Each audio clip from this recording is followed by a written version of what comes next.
भी science text book, characteristics of good science text book, है ना, अच्छे विज्ञान के पुस्तक की क्या विशेषताएं होनी चाहिए, इसके बारे में हम डिस्कस करेंगे. So before discussing the characteristics of good science text book, will you please tell me why the textbook is required? Text book की जरूरत क्यों होती है टीचर को या पढ़ाने में? टेक्स्ट बुक नहीं होगा तो क्या हो सकता है? कोई बताएगा? Why text book is required? Gives you boundary line, है ना.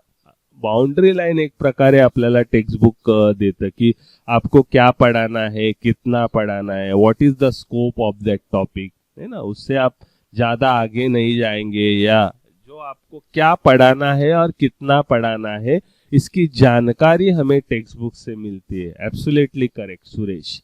और स्टूडेंट और टीचर दोनों को फ्रेमवर्क देता है कि आपको इसी दायरे में रह के, इसी फ्रेमवर्क में रह के आपको इस टॉपिक के बारे में जानना है. So it will give you framework. Absolutely correct कि आपको जो भी टॉपिक है उस टॉपिक का स्कोप और लिमिटेशन क्या रहेगा, स्कोप कितना तक आपको पढ़ाना है, ये टेक्स्ट बुक के माध्यम से ही हमें पता चलता है. So it will give us a framework. As she give the example of atom. Same आपको, जैसे कि आपको एनिमल के बारे में पढ़ाना है, टाइप्स ऑफ एनिमल के बारे में पढ़ाना है, जो भी है, सो दैट विल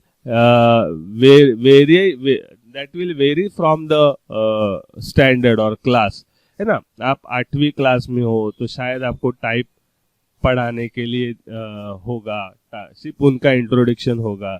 आप ऊपर के क्लास में जाओगे तो और डिटेल में आपको, मतलब फ्रेमवर्क, इन शॉर्ट उसका स्कोप एंड लिमिटेशन, उसकी बाउंड्री लाइन डिसाइड करने का काम इजी पडेल. बरोबर आहे, अगदी बरोबर आहे. It is always not possible for all teacher, all school to bring the example. So with the help of text book one can show the example, images, pictures, है ना. तो वो उससे आसान होता है करना. सभी टीचर की शायद ड्राइंग अच्छी नहीं होती, तो ड्रॉ करना ये सबको शायद पॉसिबल नहीं होगा, तो तब आपको टेक्स्ट बुक हेल्प करता है. कोई भी डायग्राम अच्छी तरह से neatly with label diagram text book में हमें दिखाई देते. So for that purpose text book is important. और कुछ points which I just given on the PPT.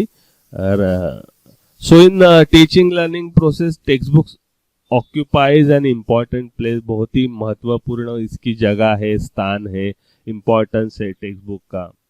As the textbook, so is the teaching and learning. Text books है इसलिए हमारा पढ़ना और पढ़ाई होती है, नहीं तो फिर हम पढ़ भी नहीं सकते. क्या पढ़ना है, कितना पढ़ना है, जैसे अभी आफरीन ने कहा, तो टेक्स्ट बुक के वजह से हमको पढ़ना और पढ़ाना ये दोनों चीजें पॉसिबल होती है ना. आप क्या उद्देश्य है पर्टिकुलर टॉपिक या साइंस सब्जेक्ट पढ़ाने के पीछे? ये उद्देश्य अचीव करने का काम, ये उद्देश्य को हासिल करने का काम टेक्स्ट बुक के माध्यम से ही होता है ना. जो भी आपको पता है, हमने देखा प्राइमरी लेवल पे क्या ऑब्जेक्टिव होने चाहिए, सेकेंडरी लेवल पे क्या होने चाहिए, हायर सेकेंडरी लेवल पे ऑब्जेक्टिव क्या होने चाहिए, ये हमने पढ़ा है. तो ये सब ऑब्जेक्टिव अगर हमें अचीव करने हैं, हासिल करने हैं, if you want to fulfil that objective, वो पूरे करने हैं उद्देश्य, तो उसके लिए हमें टेक्स्ट बुक ही मदद करेगा अपने उद्देश्यों को पूरा करने में. तो उद्देश्य जो भी साइंस के हर एक स्तर के होते हैं, upper primary, secondary, higher secondary, या फिर हायर एजुकेशन, कॉलेज लेवल के जो भी सभी सब्जेक्ट के उद्देश्य होते हैं, वो उद्देश्य आपको अचीव करने में टेक्स्ट बुक आपको मदद करती है. It will science text book should begin with brief introduction, होता ही है, प्रस्तावना वगैरह होती है. And it will detail table of content and index, मतलब आपको पूरी जानकारी मिलती है कि इस टेक्स्ट बुक में आप कौन कौन से टॉपिक पढ़ने वाले हो या पढ़ाने वाले हो. आपको इंडेक्स से उसकी पूरी जानकारी मिलती है. जैसे हमने कहा कि कितना पढ़ाना है, कौन से उदाहरण देने हैं, कितना अनुभव बच्चों को देना है, इसके सब बाउंड्रीज लिमिटेशंस जो है ये हमें टेक्स्ट बुक के जरिए पता चलता है और उसके जरिए हम हमारे उद्देश्य जो है वो अचीव कर सकते हैं। इससे टीचर का टाइम एंड एनर्जी बचती है ना। टीचर मतलब कितना पढ़ाना है, क्या पढ़ाना है, बाउंड्रीज अगर डिसाइड हो गए तो it will save time and energy of the teacher. तो ये सब चीजों को ध्यान में रखते हुए text book is most important. So इसलिए आपको पता होगा कि सभी क्लासेस में टेक्स्ट बुक जो है वो टेक्स्ट बुक दिया जाता है, at least up to the higher secondary level. बाद में हम रेफरेंस बुक का उपयोग करते, लेकिन at least up to 12th standard we are using textbooks. So and the syllabus which is already decided, and accordingly that textbook will prepared, textbook को बनाया जाता है। तो ये सब बातें हम ध्यान में रखेंगे तो टेक्स्ट बुक का इम्पोर्टेंट हमें पता चलेगा। Now what are the characteristics of good textbook? So textbook, जो अच्छा टेक्स्ट बुक हम किसको कहेंगे? So the textbook should follow syllabus. Syllabus को फॉलो करना चाहिए। जिस भी क्लास का सिलेबस आपको दिया होगा, है ना, ये अभी 8, 9, 10 स्टैंडर्ड का सिलेबस आपको जो भी है हर एक लेवल से, उस सिलेबस के हिसाब से टेक्स्ट बुक में कंटेंट होना चाहिए, टेक्स्ट बुक में क्वेश्चन होना चाहिए, एक्टिविटी होना चाहिए, क्योंकि सिलेबस में आपके ऑब्जेक्टिव भी आते हैं। तो आपका सिलेबस क्या है उसके हिसाब से टेक्स्ट बुक होना चाहिए। It follow AIIMS and objective ना, जो भी उस लेवल के एम या ऑब्जेक्टिव होंगे। जैसे हमने टॉपिक नंबर सेकंड टॉपिक में देखा था, objectives at different level, primary, upper primary, secondary, higher secondary. तो हर एक लेवल के ऑब्जेक्टिव है, तो उन ऑब्जेक्टिव का रिफ्लेक्शन टेक्स्ट बुक में दिखना चाहिए। वो ऑब्जेक्टिव टेक्स्ट बुक से हम अचीव कर सकते हैं कि नहीं, ये हमें पता चलता है। So it should follow the AIIMS and objective. ऐसा नहीं कि कुछ भी टेक्स्ट बुक में टॉपिक दिए, नहीं, उसके लिए हमें सिलेबस देखना पड़ेगा। उसके लिए हमें टेक्स्ट बुक तैयार करने से पहले उस लेवल के क्या ऑब्जेक्टिव है वो ऑब्जेक्टिव हमें देखने पड़ेंगे। It should be written by competent author, है ना। कोई भी आएगा और टेक्स्ट बुक लिखेगा, चलेगा क्या? नहीं। जिसको अनुभव है वो सब्जेक्ट पढ़ाने का, बहुत सालों तक पढ़ाया है, जिसका वो क्वालिफिकेशन है ना, वही कॉम्पिटेंट ऑथर ने टेक्स्ट बुक लिखना चाहिए। साइंस का टेक्स्ट बुक है तो हिस्ट्री टीचर लिखेगा तो चलेगा क्या? नहीं चलेगा, क्योंकि हिस्ट्री टीचर को साइंस का कुछ भी अनुभव नहीं है, साइंस का उनका बैकग्राउंड नहीं है, क्वालिफिकेशन नहीं है। तो इसलिए कॉम्पिटेंट ऑथर जो है वो होने चाहिए। एक फ्रेशर कोई है, अभी अभी बीएड पूरा किया है, उसको हम टेक्स्ट बुक लिखने के लिए देंगे क्या? देंगे तो गलत होगा, क्योंकि उनको तो अनुभव ही नहीं है। भले उनका क्वालिफिकेशन हो लेकिन उतना अनुभव नहीं है। So it should be written by competent authors, जिसको बहुत अनुभव है, ऐसे ऑथर, लेखक का उनमें समावेश होना चाहिए। Proper selection of content material, है ना, जो भी आपके उद्देश्य है, जो भी टॉपिक है, उससे रिलेटेड आपको कंटेंट मटेरियल जो है वो कंटेंट मटेरियल आपको सिलेक्ट करना, इकट्ठा करना, कलेक्ट करना, ये सब आपको आना चाहिए। स्टाइल एंड लैंग्वेज, आपकी भाषा किस तरह से होनी चाहिए? अगर मैं टेक्स्ट बुक के बारे में बात करूंगा तो the language should be as per the level of student, है ना। जो बच्चों का लेवल है, प्राइमरी लेवल के बच्चे हैं तो उसके हिसाब से भाषा रहेगी, है ना। सेकेंडरी लेवल के बच्चे हैं तो उसके हिसाब से भाषा रहेगी। So it should be as per the level of student, as per the age of student, इसके हिसाब से ये लैंग्वेज होनी चाहिए। ऑर्गेनाइजेशन ऑफ कंटेंट मटेरियल, जो भी टॉपिक आपने सिलेक्ट किया है उससे रिलेटेड मटेरियल आपने इकट्ठा किए हैं, है ना, उसको सही तरह से ऑर्गेनाइज करना। और ऑर्गेनाइज करते वक्त डिफरेंट मैगजीम्स का उपयोग करना, from simple to complex, from known to unknown. ये हमने जो मैगजीम पढ़े हैं ना, अध्यापनाची सूत्र आपण जे अभ्यासली, सो त्यानुसारच टॉपिक तुम्हाला ऑर्गनाइज करता आला पाहिजे. So we should keep in mind the maxims of teaching while organising content material. नहीं तो पहले ही आपने शुरुआत में बहुत डिफिकल्ट चैप्टर रखे, कंटेंट रखा, तो वो सब्जेक्ट कभी भी बच्चों को इंटरेस्टेड नहीं लगेगा, उनको बहुत डिफिकल्ट लगेगा. So you should organise content material as per the maxims of teaching, as per the psychological level of student, उसको ध्यान में रखना है. Printing, so printing textbook should be clear, legible, appropriately space, है ना. जो भी प्रिंटिंग है, मतलब जब हम कोई बुक देखते हैं उसका जो अंदर का रिटन मटेरियल है वो क्लियर होना चाहिए. लेजिबल मतलब पढ़ने योग्य, सुस्पष्ट ज्याला आपण म्हणतो, जो आसानी से पढ़ा जाए. इस तरह से उसका स्पेस मतलब उसमें जो स्पेसिंग दी होगी, है ना, जो गैप अक्षरों में जो स्पेस रखी है वो भी सही होनी चाहिए ताकि शब्द एक दूसरे में मिक्स ना हो. सुस्पष्ट होना चाहिए ताकि बच्चे आसानी से पढ़े.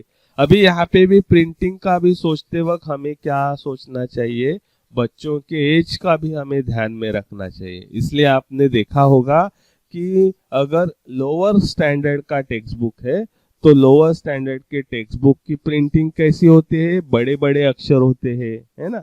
और वही आप हायर ऊपर के स्टैंडर्ड में जाओ, आपकी क्लास बढ़ती है तो आप कॉलेज लेवल में देखो, size of the font size of the that content was very small, क्योंकि वहां पे फिर बड़े बड़े अक्षर ये सब नहीं होता. सो it should B special features इसके होने चाहिए, जैसे कि कलर कोड वगैरह, इन सब चीजों का यहाँ पे आपको ध्यान में रखना है. तो अच्छा टेक्स्ट बुक किसे कहेंगे, जो टेक्स्ट बुक ये ऊपर दिए हुए 8 पॉइंट को फॉलो करता है, उसके हिसाब से वो टेक्स्ट बुक अगर बनाया गया हो तो हम कहेंगे that text book will be the good science text book, है ना. तो कोई भी साइंस का हो या और सब्जेक्ट का हो, टेक्स्ट बुक जब हम तैयार करेंगे तब हमें इन सब बातों को ध्यान में रखना है.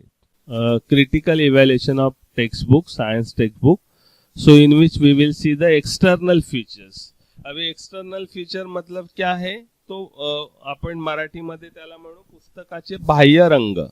मतलब जब हम कोई बुक अपने हाथ में लेते हैं, कोई भी टेक्स्ट बुक हो या कोई भी आप लाइब्रेरी में गए और आपको कोई बुक लेके आना है, तो पहले हम क्या देखेंगे, उसके एक्सटर्नल फीचर्स. तो एक्सटर्नल फीचर में क्या क्या आएगा, जब आप कोई बुक किसी समझो शॉप में आप बुक खरीदने गए हो या किसी लाइब्रेरी में आप बुक चूज करने गए हो, तो you will see the external features. तो इसमें क्या क्या आता है, पहले हम वो पढ़ते हैं क्या वहां पे बैठ के शॉप में या लाइब्रेरी में, नहीं, हम उसको ऊपर से देखते.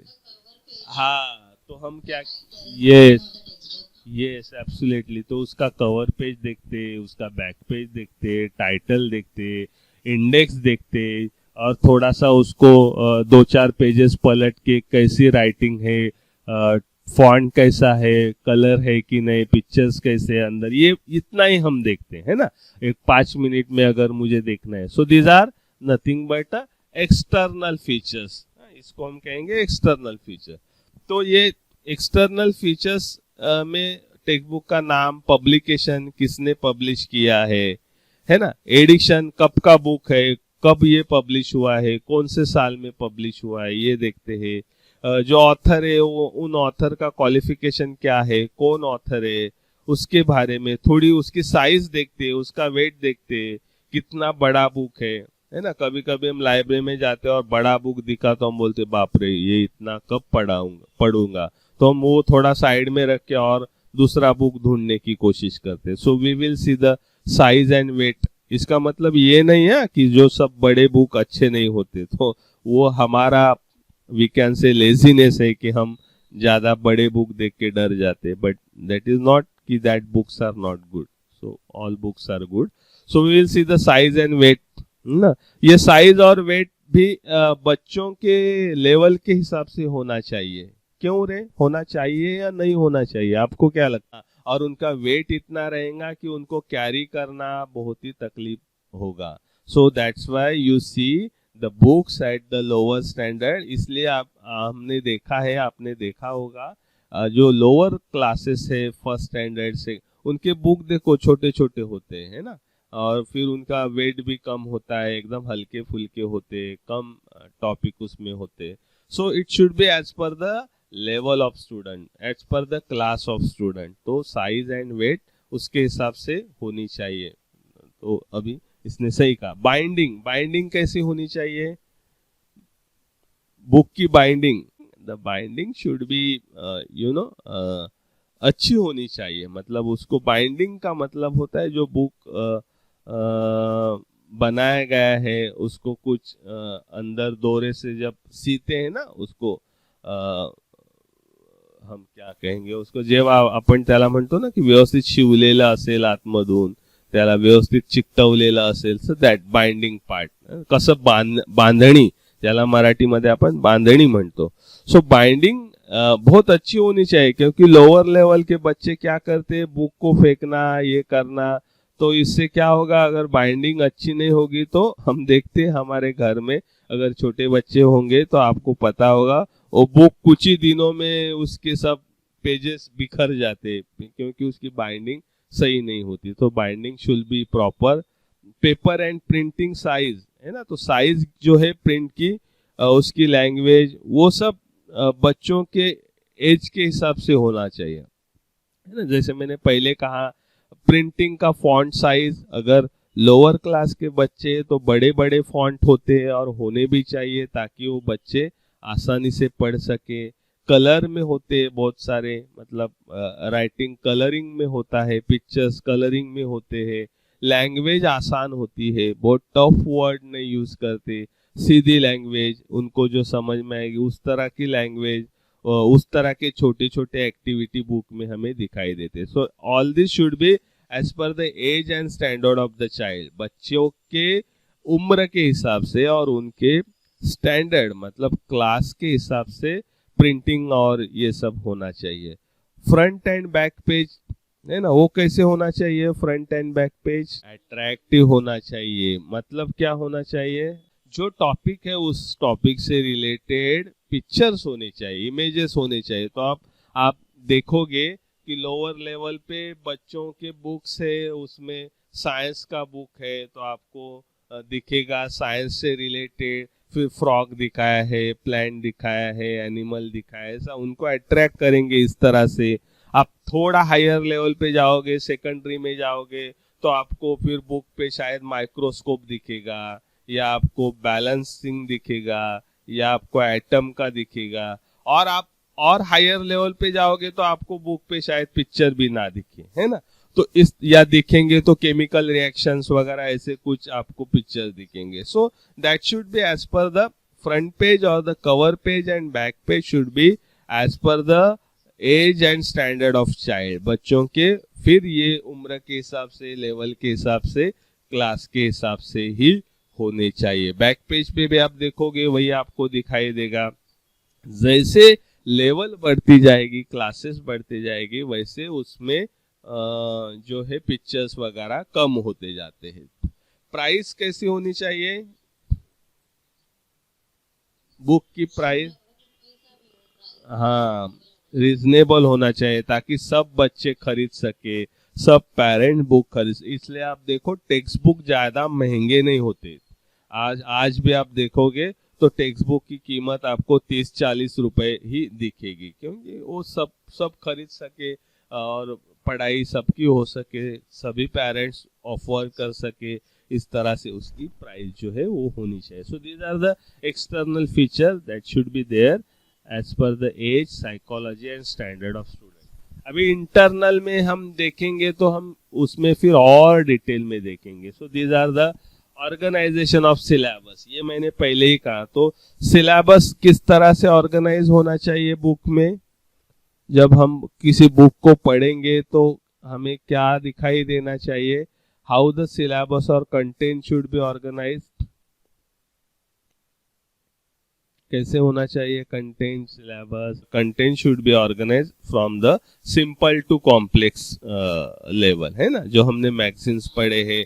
पहले आसान टॉपिक हो, सीधे टॉपिक हो, और फिर थोड़ी सी उसकी कॉम्प्लेक्सिटी बढ़ती जाएगी। तो इस तरह से कंटेंट का भी अरेंजमेंट उसी तरह से होना चाहिए और चैप्टर का भी ऑर्गेनाइजेशन उसी तरह से होना चाहिए। पहले सीधे सीधे चैप्टर, आसान चैप्टर, बाद में चैप्टर की डिटेलिंग जो है वो बढ़ती जाएगी। सेम कोई भी चैप्टर आप ले लो, वो उस चैप्टर में जो कंटेंट दिया है वो कंटेंट भी इसी तरह से होना चाहिए। शुरुआत में आसान तरीके से, देन कॉम्प्लेक्स सिटी उसकी बढ़ती। So from simple to complex, from known to unknown, इस तरह से जो मैगजीन्स ऑफ टीचिंग हमने पढ़े हैं, उन मैगजीन्स ऑफ टीचिंग का यहाँ पे हमने उपयोग कर लेना चाहिए when we are constructing the content of that particular book.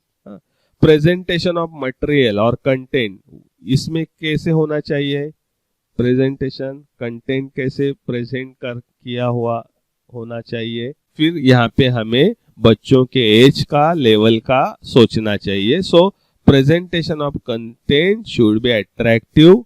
Lower level हो तो कलरफुल होना चाहिए, कलरफुल इमेजेस होने चाहिए, छोटी छोटी एक्टिविटीज होनी चाहिए। हायर लेवल हो तो एक्सपेरिमेंट होने चाहिए, एक्टिविटीज होने चाहिए, है ना। तो भले डायग्राम कम होंगे चलेंगे, but that should be as per the age and standard of child. तो प्रेजेंटेशन, फिर वही फ्रॉम सिंपल टू कॉम्प्लेक्स, इस तरह से उसको प्रेजेंट करना चाहिए। सो text book material should be develop in psychological sequence and mental growth of people.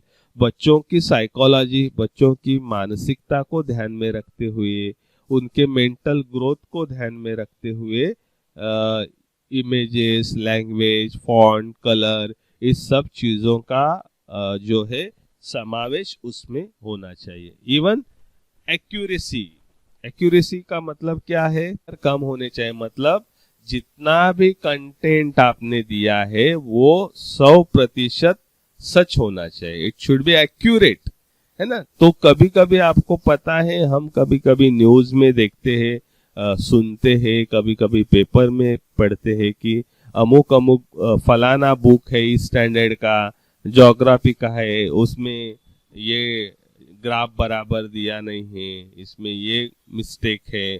तो उसके ऊपर फिर बहुत सारी चर्चा होती है। तो ये क्यों होती है? क्योंकि जिस तरह से जो ग्राफ एक्यूरेट है, कभी कभी हम देखते हैं ना कि भारत का ग्राफ दिखाया है और कश्मीर ही उसमें नहीं दिखाया, तो फिर उसमें बहुत हल्ला होता है, बहुत चर्चा होती है कि ये ग्राफ सही नहीं है। उस तरह से साइंस का भी कंटेंट हो तो साइंस के कंटेंट की एक्यूरेसी जो है वो बहुत ही परफेक्ट होनी चाहिए। आपने जो भी एग्जाम्पल दिए हैं, डायग्राम निकाले हैं या रिएक्शन होगी, तो वो सब एक्यूरेट होने चाहिए, एकदम परफेक्ट होने चाहिए, करेक्ट होने चाहिए, ताकि बच्चों को कुछ भी गलत इंफॉर्मेशन उस टेक्स्ट बुक से ना मिल सके। सो दैट शुड बी एक्यूरेट।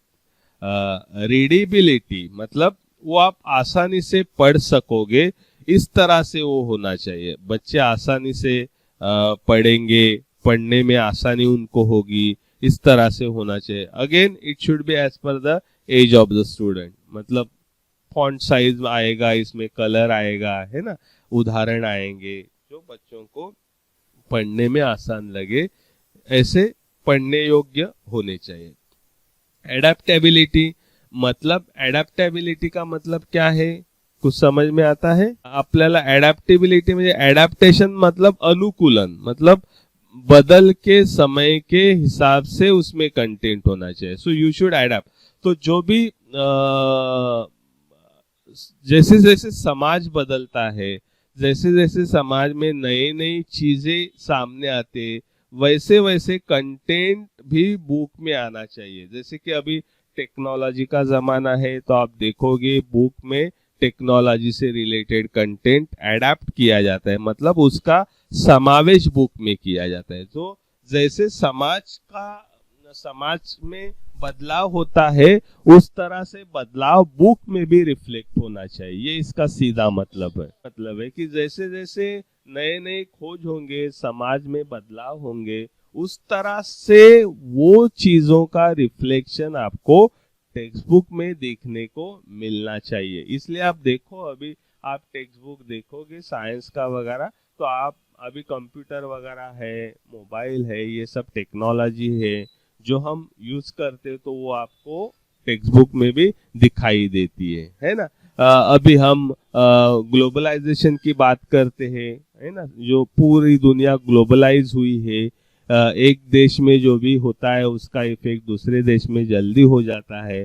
तो ग्लोबलाइजेशन की वजह से फिर उस तरह का ऑब्जेक्टिव साइंस के टेक्स्ट बुक में आपको देखने को मिलेगा, उस तरह के एग्जाम्पल, ग्लोबल एग्जाम्पल आपको देखने को मिलेंगे। So why that is, so we should adopt as per the changing technology, as per the changing environment, as per the changing society. जैसे एनवायरमेंट हुए, बच्चे गूगल पे सर्च करते, तो वही चीजों को ध्यान में रखते उन वो चीजों को टेक्स्ट बुक में इन्वॉल्व किया है, और वहां से टेक्स्ट बुक में वो क्यूआर कोड आप ये करके गूगल पे उसके बारे में ज्यादा जानकारी सर्च। और मैं आपको और एक बात अभी बता के रखता हूँ जो टेक्स्ट बुक में नहीं है, लेकिन मुझे पूरा विश्वास है कुछ सालों में आपको दिखाई देंगी। कभी कभी हम टेक्स्ट बुक में, अभी मोबाइल में और एक फीचर आपको मालूम होगा, आप लायन, टाइगर, स्नेक, ये एनिमल 3D इफेक्ट से आपके घर में आप वो देख सकते हो। उसको एक पर्टिकुलर नाम है, मुझे अभी याद नहीं आ रहा है। आप वो स्कैन करोगे तो आपके सामने लायन आ जाएगा, आपके सामने टाइगर, वो भी 3D फॉर्म में। आप उसके साथ फोटो भी निकाल सकते हो। ये टेक्नोलॉजी है, आपको पता है ना। 3D में आते हैं तो you will see that tiger, you will see the lion. आप वो स्कैन करोगे तो आपके सामने खड़े मतलब साइज भी बढ़ती है, मतलब आप उसके साथ फोटो निकालोगे तो किसी को लगेगा कि सच में इनके घर में टाइगर था या सच में इनके घर में लायन था। तो इस तरह की टेक्नोलॉजी अभी मोबाइल में आई है, और वो आगे जाके आपको टेक्स्ट बुक में जरूर देखने को मिलेंगी। मतलब जब हम किसी एनिमल के बारे में पढ़ेंगे तो आप 3D के फॉर्म में उसको पढ़ सकेंगे। इस तरह की टेक्नोलॉजी, उस तरह का वो कंटेंट टेक्स्ट बुक में, जैसे आज क्यूआर कोड है वैसे वो भी हो जाएगा। तो जैसे समय आप जो चाहे एनिमल सर्च करो उसका 3D फॉर्म में, और आप कैमरा इस तरह से, मोबाइल आपका अगर आपने एडजस्ट किया तो आप, आपके सामने समझो चेयर है, तो आपके चेयर में टाइगर बैठा है ऐसा फोटो खींच सकते हो, और असल में किसी को दिखाओगे तो सच भी लगेगा कि सच में इनके चेयर में टाइगर बैठा था। तो इस तरह से ये टेक्नोलॉजी में जैसे जैसे चेंजेस होते हैं, सोसाइटी में जैसे चेंजेस होते हैं, तो इस तरह के बदलाव हमें टेक्स्ट बुक में भी हम उसको एडाप्ट करते हैं। So we should adapt whatever the changes takes place in technology, in environment, in science, in society. So the textbook should be adapt all these things. अगर वो अडॉप्ट नहीं किए तो क्या होगा, फिर तो हमारे पढ़ने में या पढ़ाई में कोई मजा नहीं रहेगी, कोई अपडेट नहीं रहेगा, क्योंकि जमाना कहाँ पे चला है और आपका टेक्स्ट बुक अभी वही पे, तो फिर वो टेक्स्ट बुक ज्यादातर फिर वो कुछ काम का नहीं रहेगा, है ना। So we should adopt the changes which is takes place in the society, so that should be there. Teaching ads होने चाहिए, एक्टिविटी, पिक्चर, प्रोजेक्ट, ये सब टेक्स्ट बुक में होने चाहिए। Again that will be as per the level of student, so that student will get more interest in the subject. Illustration मतलब ज्यादा से ज्यादा एग्जाम्पल टेक्स्ट बुक में होने चाहिए, उदाहरण होने चाहिए, और वो भी from the local environment and from the life. बच्चों के लेवल के हिसाब से और उनके एनवायरमेंट के हिसाब से उदाहरण होने चाहिए, है ना। तो आप देखोगे कि अगर मैं महाराष्ट्र में रहता हूँ तो महाराष्ट्र में मुझे ज्यादातर उस तरह के एग्जाम्पल टेक्स्ट बुक में दिखेंगे जो महाराष्ट्र में पाए जाते हैं एनिमल्स।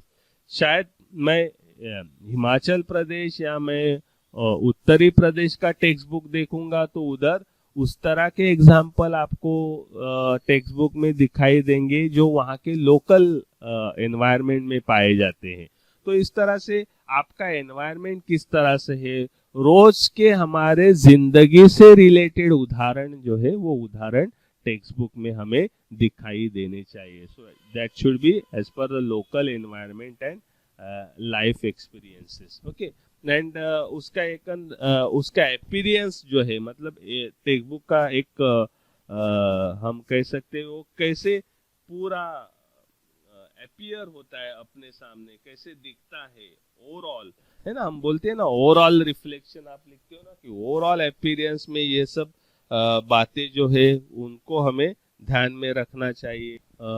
कलर रहेगा, साइज रहेगी, या फिर आपका दिखावट हम जिसको कह सकते हैं कि ओवरऑल, हाँ, उसका आकार रहेगा, उसका फिर फॉन्ट साइज रहेगा, पिक्चर्स रहेगा. So all should be appearance of the textbook should be as per the level of student, as per the standard of that class, और बच्चों के क्लास के हिसाब से. Analysing text book, evaluating text book. आपको एक assignment भी थी, शायद आप में से किसी ने नहीं की है, critical evaluation of science text book. ये क्वेश्चंस आपको आ सकता है. राइट द पॉइंट्स और how you will critically evaluate science text book.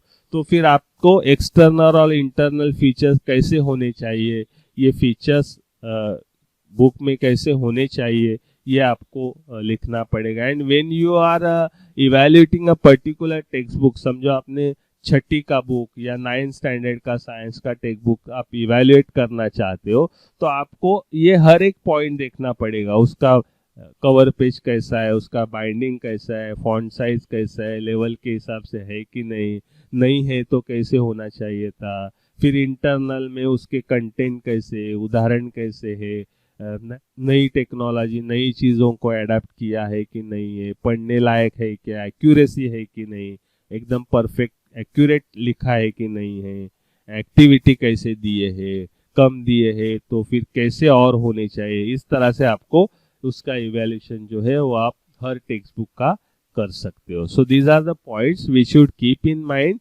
whenever we are critically evaluating science textbooks of any class and